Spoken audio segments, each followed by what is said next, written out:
Nous venons de parler de l'effet d'étalonnage. Nous allons désormais parler d'une nouvelle fonctionnalité liée aux effets, la possibilité tout simplement d'enregistrer des paquets d'effets.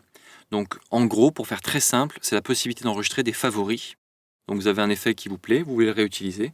On peut désormais en créer un favori, mais surtout on va pouvoir créer un favori d'un bundle d'effets de façon à réappliquer en fait directement un combiné d'effets. Donc un combiné qui va tenir compte de l'ordre des effets et ainsi de suite. Donc de manière très simple, je vais revenir à une présentation un peu plus simple ici. On va masquer les instruments vidéo.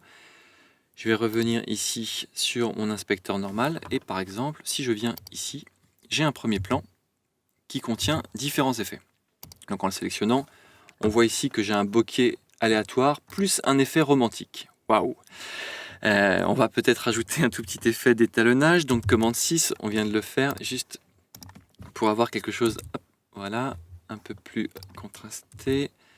Puis je vais saturer un tout petit peu sur les tons intermédiaires, donner peut-être un peu de peps voilà, à mon image. Donc super. Donc maintenant désormais on voit que j'ai effectivement ici 3 effets. Donc un bokeh, un romantique et l'étalonnage. C'est voilà, c'est joli. Et on va pouvoir enregistrer ce pré-réglage avec ce bouton, enregistrer le pré-réglage d'effet. Donc en appuyant sur le bouton, on a quelque chose de très très simple qui apparaît. On vous demande de nommer cet effet. On va donc nommer ça, par exemple, ça c'est l'effet romantique Olivier. Hop. Et ici, vous pouvez tout simplement choisir les effets que vous voulez enregistrer. Donc, dans la catégorie effets, j'ai le bokeh, le romantique, l'étalonnage, mais je remarque aussi en dessous, faites très attention, qu'on a un recadré et une resynchronisation. Donc certainement que j'ai fait effectivement un recadrage du plan. Ça pourrait être, attention, un recadré, ça pourrait être aussi un Ken Burns ou un rognage. En l'occurrence, on voit que c'est pas un rognage. Donc on va décocher recadré pour ne pas copier ça dans l'effet et ne pas copier l'effet de vitesse.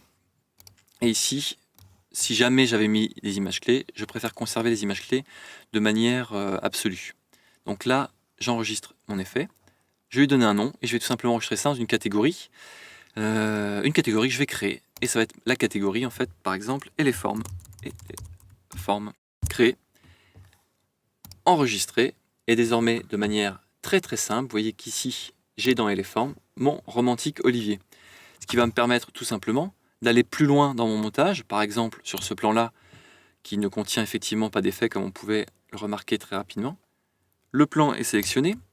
Et je vais double-cliquer romantique. Vous voyez qu'il m'a afficher directement mon package d'effets sur le plan.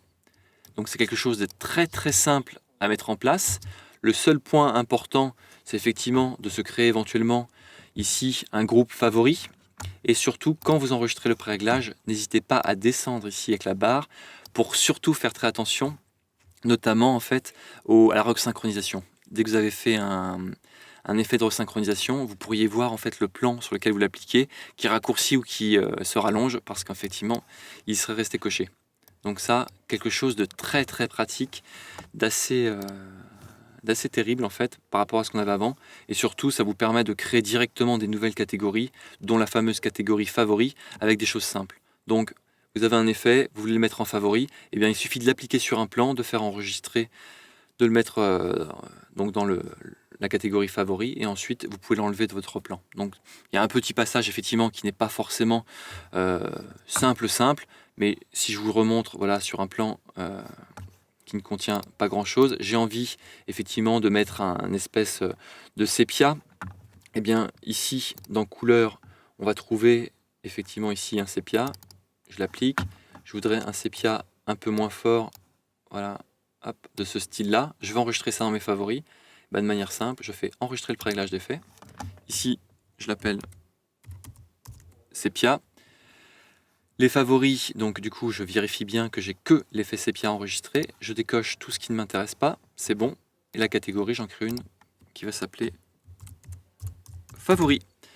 Hop, créer, enregistrer. J'ai désormais dans mon favori mon sépia. Si je ne le veux pas sur ce plan, je peux le sélectionner ici, l'effacer. Mais désormais, j'ai quand même un sépia qui est accessible de manière très rapide, hop, de cette façon. Donc c'est juste l'idée qu'il y a derrière l'enregistrement de ces pré-réglages d'effets, qui est très pratique sur Final Cut Pro 10.2. Nous allons désormais passer à une des plus grosses nouveautés de cette version 10.2, le titrage en 3D.